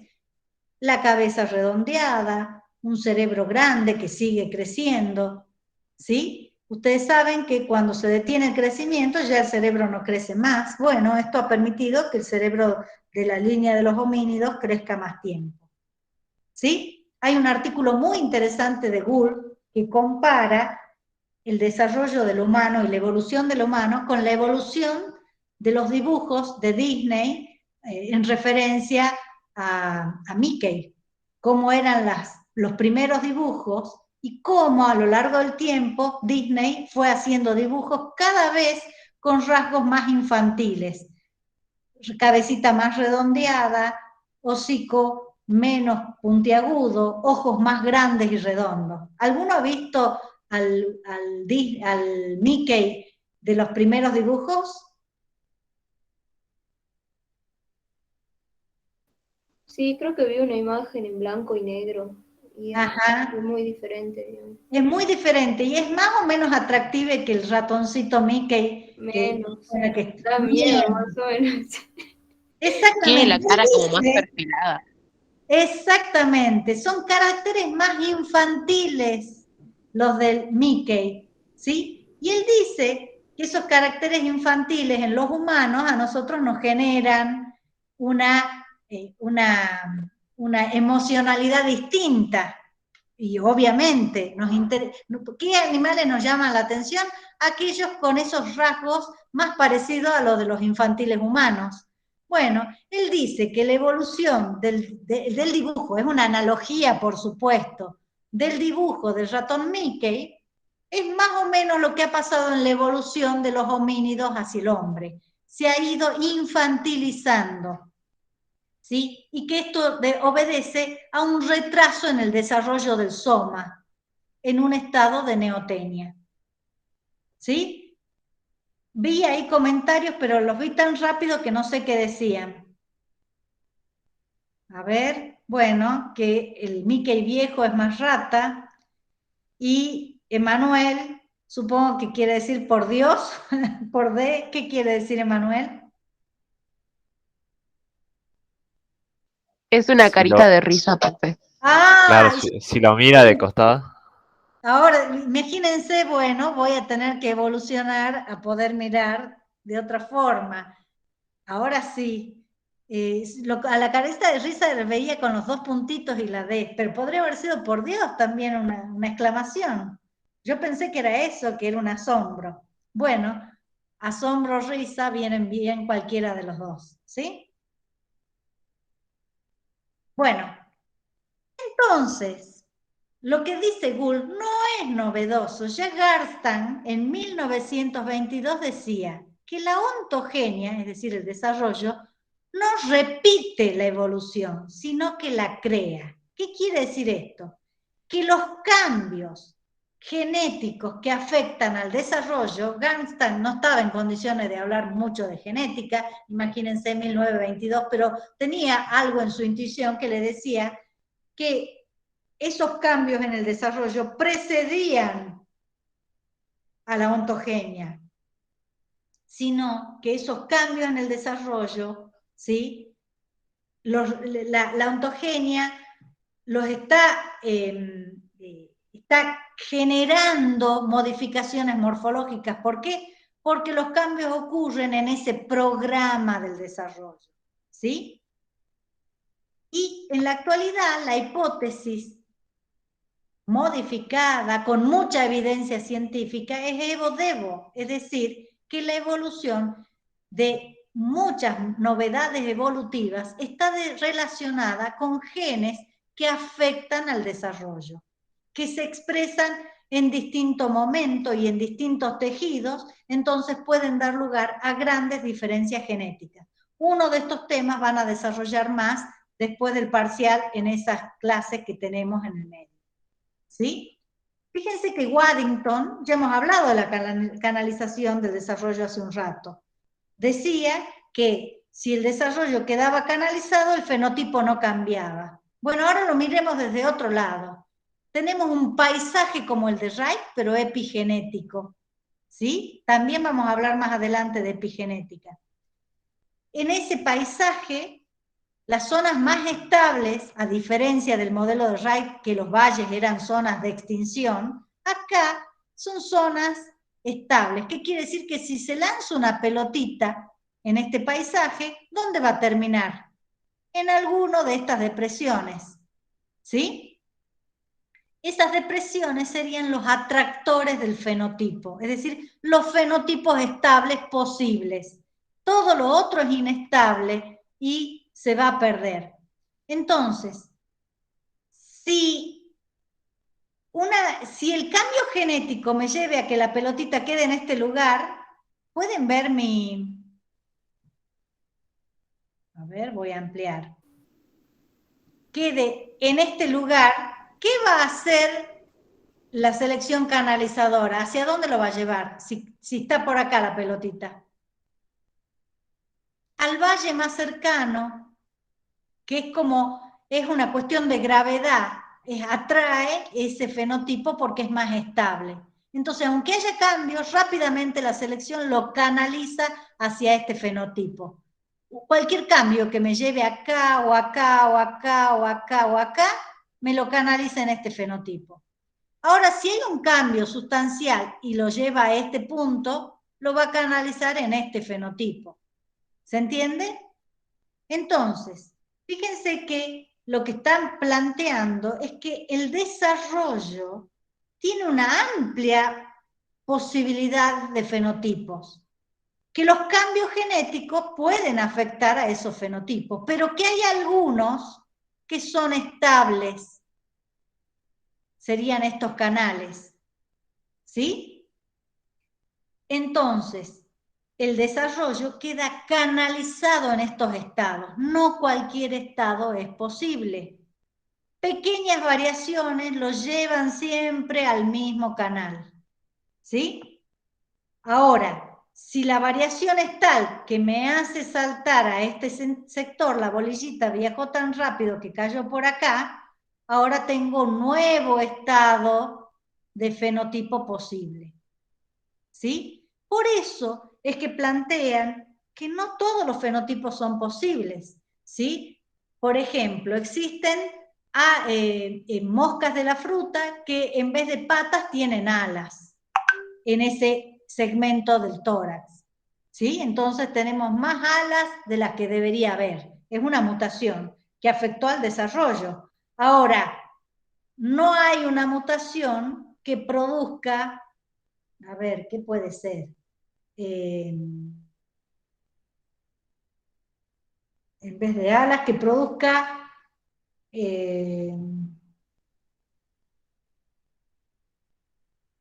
a ver, plantéenme algo raro, no sé, plumas en ese lugar. Un insecto no tiene en su patrimonio genético algo que se acerque a la pluma. Entonces, por eso no voy a encontrar una pluma en una mosquita, ¿sí?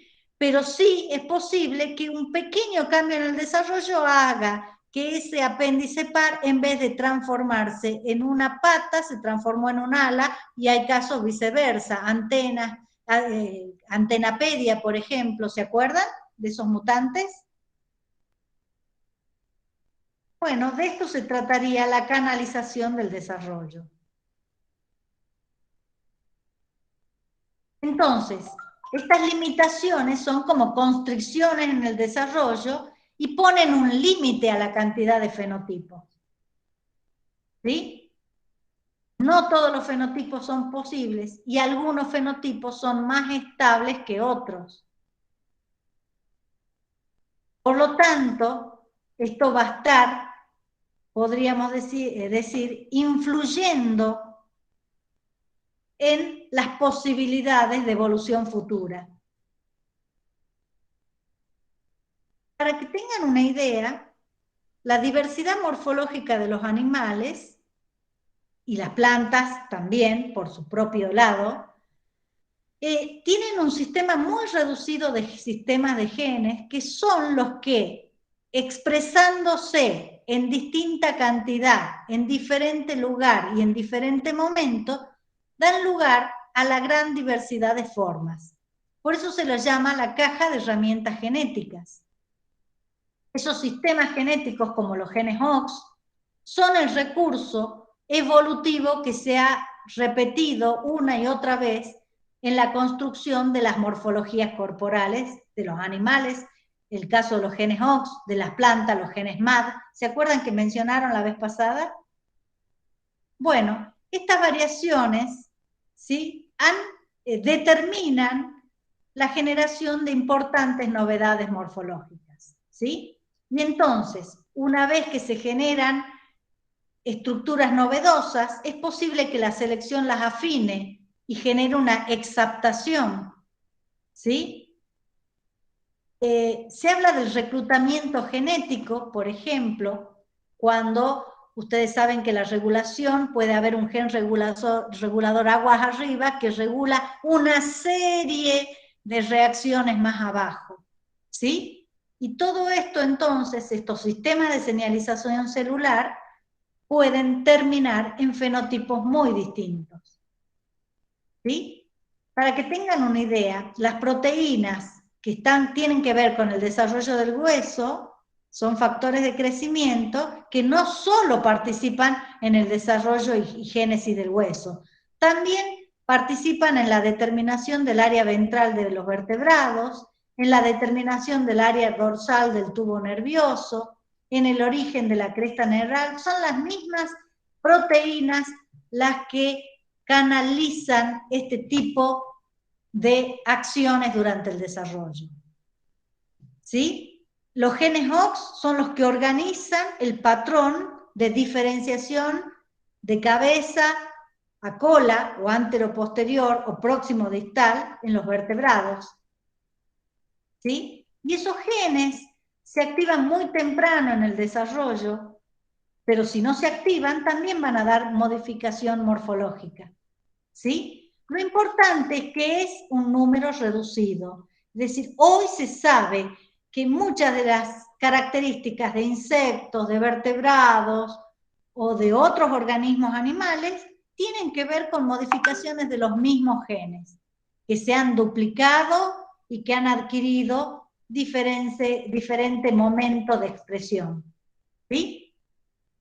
Lo mismo pasa con las globinas. Ya hemos hablado de la hemoglobina, de la mioglobina, por ejemplo, en algún momento lo hemos mencionado. ¿Sí? ¿Cuál es la base genética de esto? Bueno, obviamente tenemos que pensar qué clase de cambios en el ADN producen estos cambios. Bueno, pueden haber duplicaciones génicas. Los genes OX se han ido incrementando. Si nosotros vamos a formas muy primitivas como las esponjas, hay pocas copias de OX y hay muchas en los vertebrados, ¿sí? También hay reorganizaciones cromosómicas. El hecho de que un gen pase a estar cercano a otros genes o a un área controladora distinta puede hacer que se manifieste antes o después, ¿sí? También hemos visto que los transposones, es decir, esos genes que son transportados por secuencias virales que se insertan en el genoma de una especie, pueden activar o reprimir genes, ¿sí? Y también sabemos que la regulación puede ocurrir con el ensamblaje diferencial de exones, con las conversiones de exones en intrones, ¿sí? Para que tengan una idea, en el genoma del humano, creo que este es del humano, ¿sí? El 21% de los genes son comunes a procariotas y eucariotas y tienen que ver con funciones básicas de la vida o, si avanzamos un poquito más, con los compartimentos celulares. Hay otro 32% que solo está presente en los eucariotas, pero lo comparten todos los eucariotas. Tienen que ver con la multicelularidad algunos y con el desarrollo otros. Un 24% de los genes, estos activos que son una parte muy pequeña de todo el ADN del hombre, ¿sí? Solamente lo comparte con animales. Algunos están relacionados con el sistema inmune, hay otros que los comparte solo con los vertebrados y tienen que ver sobre todo con el sistema nervioso. Y todo esto está relacionado con un complejo, con un incremento en la complejidad. ¿Sí? Las duplicaciones génicas se consideran que han sido muy importantes porque muchas de las diferenciaciones tienen que ver con un incremento en el tamaño del genoma. ¿Cómo se incrementa el tamaño del genoma? Ya hemos visto las poliploidías o genes puntuales que se multiplican o que se repiten, ¿sí? Y una de las cosas importantes es que las principales transiciones evolutivas, es decir, los las transiciones, hablamos de las evoluciones en los grandes grupos, tienen que ver con modificaciones en la complejidad genómica. Hay un libro que les sugiero que lean en algún momento, que es 8 hitos de la evolución, un libro que escribieron Smith y Schwarzman, creo que es el apellido del otro autor, que justamente explican que los grandes cambios, las grandes novedades evolutivas tienen que ver con el cambio en la complejidad de cómo se pasa la información o cómo se la conserva. Por ejemplo, una envoltura nuclear que separa el material hereditario del resto de las funciones, ¿sí? O, por ejemplo, una estructura, una forma de división celular que lleva por separado la duplicación de la información genética del resto de las duplicaciones celulares, ¿sí? Entonces, la complejidad genómica se piensa que en gran parte, aunque no toda, tiene que ver con un incremento en la cantidad de genes. Si se duplican los genes, estos luego pueden diferenciarse, y esas diferenciaciones pueden estar involucradas en vías distintas. ¿Sí? Bueno, esto lo paso rápido, es como ocurren las duplicaciones génicas por recombinación desigual. ¿Sí? Y un lugar particular tiene la transferencia horizontal o los retrotransposones, donde ya sabemos que los virus pueden estar transportando genes que constituyan novedades evolutivas, como ya hemos mencionado, los carotenoides en estos pulgones, ¿sí? O probablemente enzimas digestivas en algunas plantas carnívoras. Ya vamos a ver que hay otros pasos muy importantes relacionados a esto, ¿sí? Uno de ellos lo van a desarrollar con detalle más adelante, cuando expongan los grupos, y es, por ejemplo, el origen de la placenta. Aparentemente, la placenta de los mamíferos está muy relacionado con la transferencia horizontal por virus de unas proteínas particulares. ¿Sí? Bueno, el problema es que estos elementos móviles nos generan algún ruidito en el árbol de la vida porque aparecen ramas que se anastomosan. Algunos genes vienen por transferencia horizontal y no por ancestro descendiente. ¿Sí?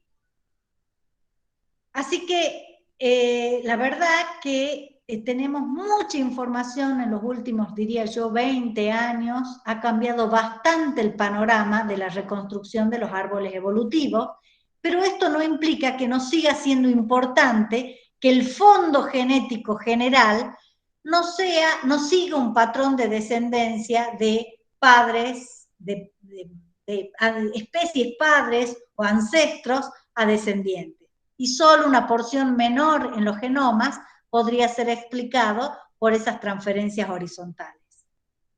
¿Sí?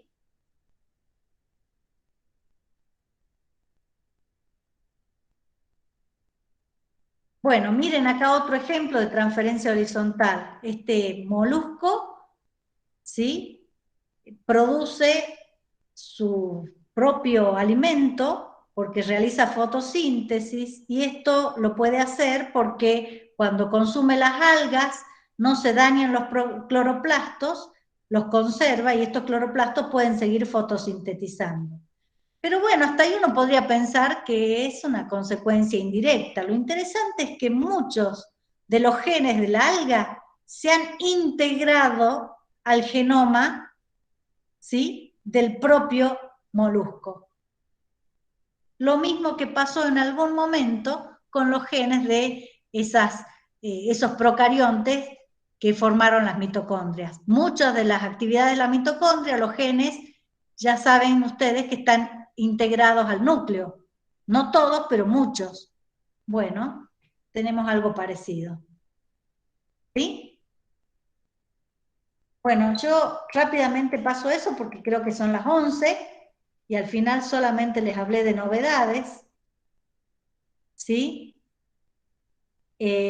fíjense que el hombre tiene la capacidad de digerir, de comenzar a digerir azúcar, algunas azúcares complejos, en la misma boca. Tenemos una amilasa salival que destruye el almidón, empieza a destruirlo en la propia boca. La mayoría de los mamíferos solamente tienen amilasa en el páncreas, ¿sí? Y eso amplía el rango de alimentos que el hombre puede ingerir, ¿sí? Bueno, como les decía, estudiando desde la era genómica, donde se han secuenciado los genómicos, se ve que hay un gran porcentaje del genoma de cada especie que corresponde a secuencias víricas, ¿sí?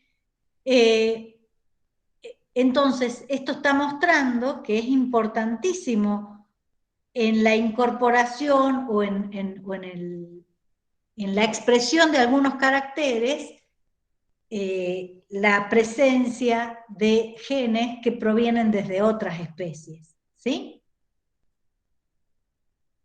Bueno, ahí vemos no solamente el ejemplo de la placenta. Para esta época, cuando describieron que muchos virus se expresaban en la placenta, todavía no estaba la hipótesis de que la placenta tenía un origen viral. Y lo mismo se habla del cerebro, del pulmón, que no necesariamente implica que tengan su origen en proteínas virales, sino que se expresan en esas partes, ¿sí? Bueno, tienen un artículo ustedes que se llama la homeosis. La homeosis no es nada más que darle otro nombre a la expresión de estos genes homeóticos que nosotros los hemos incluido dentro de esta hipótesis Evo-Devo. Esos genes que controlan el desarrollo tienen un rol fundamental en la evolución de la forma, ¿sí? Y puede explicar ahora también por qué hay muchas estructuras que aparecen más de una vez en distintos grupos. Y eso antes parecía difícil de explicar. Por ejemplo, el tema del ojo. ¿Por qué ojos distintos aparecen en distintos grupos? Bueno, parece ser que la base es la misma. Los mismos genes homeóticos son los que producen el ojo en el pulpo y en el hombre, a pesar de que la estructura del ojo sea distinta, ¿sí? Que no sea exactamente igual. Bueno, con esto terminamos novedades evolutivas. El lunes vamos a ver lo que nos falta, pero viendo y considerando que van a estar muy cerca del parcial, el parcial solamente lo voy a integrar con conceptos de lo que hayamos visto hasta hoy. En el recuperatorio sí van a entrar los otros contenidos y obviamente en el final, ¿sí?